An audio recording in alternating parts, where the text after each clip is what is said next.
আসসালামু আলাইকুম। এআই কি তোমাকে ডাম করে ফেলতেছে নাকি হচ্ছে তুমি ইন্টেলিজেন্ট হচ্ছ? এটা নিয়ে একটু ডিসকাশন করি। এআই খুবই একটা ইম্পর্টেন্ট টুল এখন, মানে এটা আমরা অস্বীকার করার কোনো ওয়ে নাই। কিন্তু এআই এর জন্য আসলে কি আমরা ইমপ্রুভ করতেছি নাকি আসলে পিছায় যাচ্ছি? এটা কিন্তু একটা খুবই কঠিন প্রশ্ন। এক সাইডে বলা হচ্ছে যে এআই যদি আমরা না ইউজ করতে পারি আমাদের জব থাকবে না। এটা সত্য।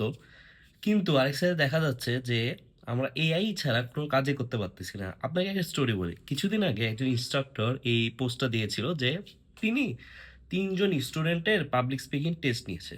সো তারা কোনো বিষয়ে কথা বলছে। তো এখন যারা হচ্ছে কথা বলছে তাদের মধ্যে একটা কমন কমন প্রবলেম যে যারা স্পিচটা দিয়েছে সবাই হচ্ছে এআই জেনারেটেড একটা স্পিচ দিয়েছে। তো তখন ওই ইনস্ট্রাক্টরটা বললো, আরে ভাই, আমি তো তোমার কথা শুনবো, তুমি কেন এআই জেনারেটেড স্ক্রিপ্ট নিয়ে আসছো? আমি তো এআই এর সাথে কথা বলতেছি না তোমার স্ক্রিপ্টে। তুমি যে আমাকে কথা বললা, তুমি যে একটা স্পিচ দিলে, এখানে কোনো তোমার কিছু নাই। জাস্ট পুরোপুরি এআই থেকে দিয়ে জাস্ট আমাকে দিয়ে দিস। আর 3 জনের মধ্যে এই যে 3টি স্টোরি ছিল সবার মধ্যে এআই ছাপটা কিন্তু দেখা গেছে যে সবার স্ক্রিপ্টই এআই রিলেটেড। তো এখন আপনি কি করবেন?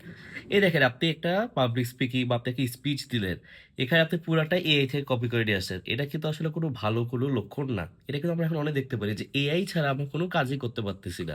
কোথাও যাবেন, এআই এর হেল্প আপনার লাগবে। তো এইরকম সিচুয়েশন আপনি আসলে কি করা উচিত? নাকি এআই আসলে আমরা ইউজ করা বন্ধ করে দিব? প্রথমত যে সত্যটা আমাদের ফেস করতেই হবে সেটা হচ্ছে এআই এখন খুবই ইম্পর্টেন্ট ভাই। এআই ছাড়া আপনি অনেক স্লো হয়ে যাবেন। সো স্লো হওয়া থেকে আপনার বাঁচতে এআই ইউজ করতে হবে। এটা আমি বলবো সামারি। কারণ আপনি যদি এআই ইউজ না করেন, আপনার যে কাজটা করতে 5 দিন লাগবে, আপনার মানে এআই ইউজ করলে আপনার সেটা হচ্ছে একদিনে হয়ে যাবে। কিন্তু আপনি কেন 5 দিন সময় নিয়ে করবেন, তাই না? সো এটা একটু important, but at the same time আপনার হিউম্যান টাচ থাকাটা খুবই গুরুত্বপূর্ণ। কেন গুরুত্বপূর্ণ বলি, দেখেন, আপনি একটা ডকুমেন্ট বানাচ্ছেন, আপনি একটা প্রজেক্ট করতেছেন, আপনি যে কোনো কিছু করতে পারেন।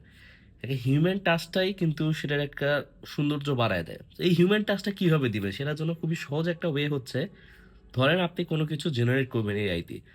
প্রথমে যে কাজটা করবেন সেটা হচ্ছে আপনি নিজে কাজটা শুরু করবেন, মানে আপনি স্ট্রাকচার ড্রাফট এই ভার্সনটা আপনি বানাবেন। দেন আপনি এআই কে দিয়ে দিলেন, অ্যান্ড এআই কি করবে এটাও আপনি মানায় ফেলবেন। সো এআই এর কাজ কি কি, এই যে আপনি যে এই ড্রাফট ভার্সনটা দিলেন, সে নেক্সটে কি কি দিবে। হতে পারে যে আপনার কোনো মিসিং এলিমেন্ট থাকতে পারে, সেগুলো আপনি দিয়ে দিলেন যে আচ্ছা আমার এই যাই এই ধর script document what ever it is, এখানে এই 10টা জিনিস আছে কিনা।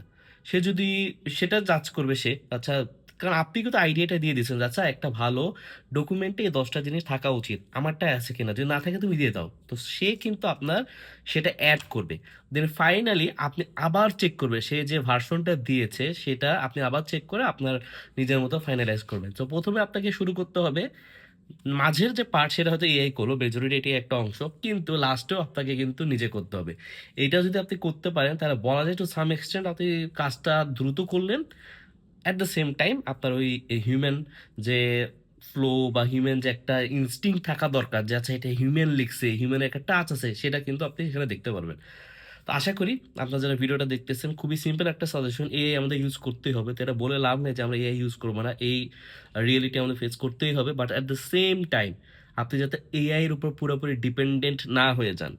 আপনি এআই থেকে আপনি স্ক্রিপ্ট নিচ্ছেন, আপনি এআই কি দিয়ে সব করেছেন, জাস্ট কপি পেস্ট যাতে না হয়ে যান, তাই না? আপনার ওই হিউম্যান নেচারটা থাকাটা খুবই গুরুত্বপূর্ণ।